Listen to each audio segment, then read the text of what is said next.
Welcome to Razor Active again, man. So another whole week of lots of EPL action. There are stunning scorelines. There are very pathetic scorelines. Bad comments as well, right? There's a raving lunatic not only in Singapore, also in the EPL. So lots of good things to talk about. And welcome our guests Edwin, Bruce, and RJ here. Now we're gonna talk about the whole week. Sarah, my co-host, last week she was like masked up, trying to be the masked crusader. Now she's got another cosplay fetish going on. It's called the Invisible Woman. So she's not around here at the moment, but later on she might appear here and there. Okay? Here and there. When I say here and there, so let's start off with hang on. Tell me, she didn't come because Liverpool drew, what? Well, that was pathetic. in my own words, pathetic. Okay, so before we get to that pathetic match, we got another very exciting match that happened. In fact, it was the last match of the weekend, and it pits Manchester United against Chelsea. They've been really going at each other, hammers and tongs, for the past 4 years, and so I think healthy rivalry is growing in between the two sides, and then so you would think that it's going to be a tough, no holds barred battle. Decided by the odd goal, right? RJ thought must be by the odd goal, right? Yep. Yes. Wrong. Okay. So Ferguson got it wrong. 1-0 or 2-1, but it turns out Manchester United went rampant, man. The score was 3-0. Not much you can say except they completely murdered Chelsea. The scorers Vidic, Rooney, Berbatov, and guess what? Somebody was at somewhere in Singapore to catch the Manchester United the rivalry. Let's see who was there. Okay. I've got a snippet, is it? So I'm feeling a little like a very endangered species here because we're at Boki at the Manchester United Cafe. Now that's the worst place any Liverpool fan can be, especially right now because it's the Manchester United versus Chelsea match. Now we're here also to see the new papers coverage of the Anything But United versus All United, and obviously I'm the Anything But. So far we've seen a lot of fans, a lot of action, and we're going to see more, so let's see how this match turns out.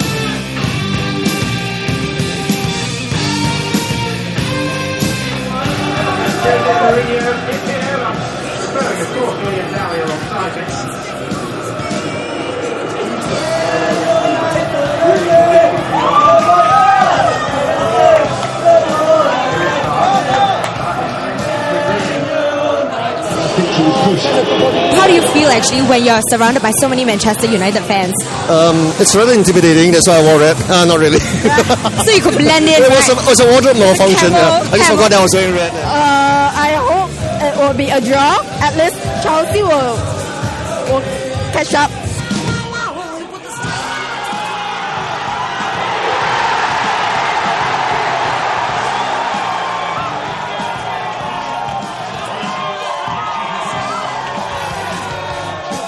What do you think of the Liverpool match? Well, 0-0 against, what's the name of that team?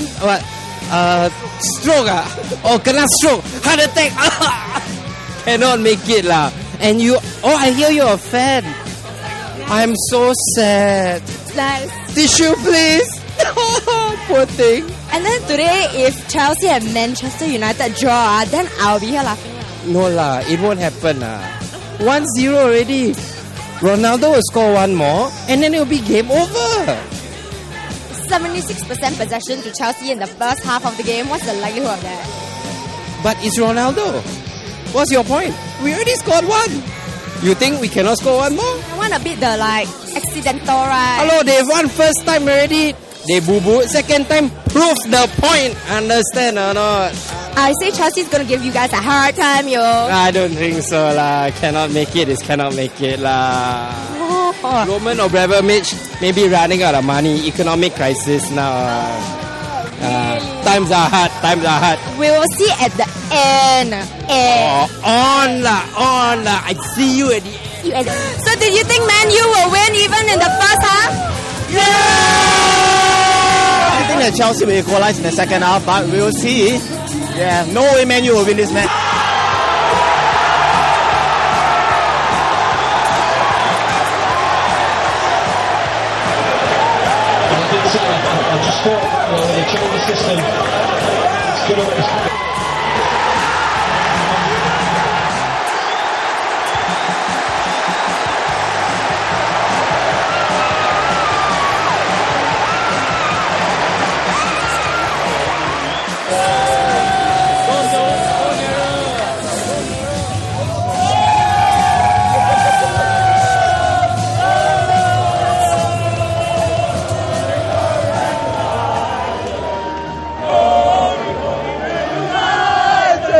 Very happy, no words can contain already. So I keep it all inside, like expressionless, like bubble top like that. Languid. So cool. Okay, now who are the next people that you guys are meeting? Next people that we are meeting? Is it now? No, Chelsea. Who's Chelsea playing next? I don't. Lampard. I don't know. Got no idea. We got no. Okay, who are your favorite players? Lampard. Okay, that means they like the guy. They like Chelsea because Lampard is cute, one. Yes. Yeah, that's basically it. That's basically it. So not that disappointed because Ronaldo is so cute, is it? Definitely. Ronaldo is I don't know if they're true blue fans, but okay lah. But we're fine with the outcome. It was a great game. So it's a great game. You're gonna see many handsome guys around the place too, right? Yeah, alright. Okay, maybe not. There were more on the screen. This is incredibly scary for me. I should have worn red just to blend in, kinda. The way like Ivan is. Well, that's all for now. Manchester United 3, Chelsea 0. I don't know what happened. I swear it was a kilong match. Back to you guys. Embrace actor. Bye. Hey, our own super heroine was there, man. Wow. Of course, the confirmed the scoreline 3-0 Manchester United. Wow, what a match! So now you won the match. You got 2 games in hand, just 5 points behind Liverpool, league leaders. Is it the right time? I think they're gonna start their usual surge up to the top. That's usually the point where United actually kicks off everything. Alex Ferguson has come out and said that this is where they push on. I think they're going to push hard. 3-0 against a top team like Chelsea. I think Chelsea were just outplayed. I was actually surprised when I saw the team sheet and saw Ryan Giggs in central midfield. I was thinking, oh no. I said, sure no. But then I remember I was with a buddy of mine and I said to him, there's something Alex Ferguson has seen that we've not seen about Ryan Giggs. And he was right. I mean, 35 years old. He put to shame a lot of the players there who are supposed to be so-called superstars, playing for their clubs, playing for their country. And here's a guy who's 35 years old, and he showed them how to play. Well, it's not one of the only surprises, Bruce. The scoreline, 3-0. Yeah, very expected it, man. Ryan Giggs, man of the match. Yes, deservedly so for Giggsy to get the Man of the Match awards. And of course, I'm a little bit surprised by the 3-0 scoreline because I'm actually predicting of like the odd goal, like what RJ has mentioned before. And so the 3-0 scoreline is more than expected. Now, seriously. All what they've been saying, Chelsea, Ferguson, I don't know whether it's his mind games, tactics again, saying that Chelsea are the biggest opponent, but this looks like they are really going in decline. Are they really in decline? On paper, Chelsea's got really a big team. The problem is, Jose has left the club. I mean, long time back, right? Scolari's taken over the position of manager, and they're just not really ticking. There's something that's just not ticking right. So I think that could be their big problem right now. Now, Liverpool made a very, very big boo-boo, 0-0 against Stoke, and that actually speaks a lot because I think Rafa now really feels the heat because this is where the mind games come on. This is where managers and players show exactly what they're made of. So now we have to see the next couple of weeks what's going to happen. I think this is where United will actually put their foot down and they're just going to go straight ahead. Do you see any signs, maybe Bruce? Do you see any signs of the Chelsea recovering back to their, last time their relentlessness, of last time? Actually, time will only tell whether Chelsea will actually get back their form and show what they have been showing the world, who they really are for the last few seasons. But at this moment of time, like what RJ has mentioned, something is just not right in the team because they seem to be together, but just something's just not right though. What was really interesting was reading an article in a newspaper about Veron, right? What Saber Veron has actually mentioned. He talked about both clubs he played for, and he said the togetherness at Manchester is completely different because it's so family orientated, and it's been this way since the time of Matt Bugsby, and even actually way back then. They always had that family base, and Alex Ferguson has carried on that tradition that players and families, with their kids and all wives, come along, right, and actually get together. So he said that, the togetherness is unbelievable, and he's not forgotten his time at Old Trafford. With a guy like, I would have felt that Veron would have said, some really not so good things, but he had so much of praises for Alex Ferguson, and I'm surprised, These are the things that we don't get to see or read, and disappeared. So I was surprised, and he's come out and said to Tevez, stay, because this is the best club that you're going to be in. So, well, besides Juan Sebastian Veron, you can also go online and read an excellent interview with Sir Bobby Charlton on the Guardian website, I think. Yep. And he defends Dimitar Berbatov pretty well. I was quite convinced by his argument. But anyway, the main person who's doing really well for Man United this season, I think must be Wayne Rooney, and this is where I bully my Liverpool Everton mate here, Edwin. Not seeing him score so many goals and doing so much for the team. Have you ever wondered what might have been had he stayed with Everton? There wouldn't be a chance that he would have stayed in Everton since Man U had made an offer for him. Yeah, but I'm glad for him. I'm a fan of Rooney actually. So wasn't too glad last season when he was a bit quiet, but this season he's doing well. I'm glad. Do you think his criticisms of him being hot-headed or everything is a bit overrated? I mean, I've seen him play on the. There are times where he just totally loses it and he goes for really violent plays, which I feel is uncalled for. That he has to control. Yeah. But otherwise, he's a very talented player. He's strong. He's fast. He scores. There's the very things that Liverpool needs. But it's not only one player that actually gets the team going. You need all 11 players of course. to really strike everything together. And was this their United's best performance of the season? I love that one-touch football. It was brilliant. It was really, really brilliant. Even Park Ji-soon. He plays. He really played his heart out. Wonderful performance.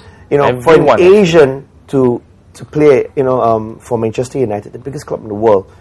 I'm proud to say that we've got an Asian there. He's put his foot there, and I'm fighting for my place, and he's done that. And Alex Ferguson has come out and said, "Look, we want this guy to stay. He's got his contract coming up, and they want to renew it, and he wants him to stay at Old Trafford."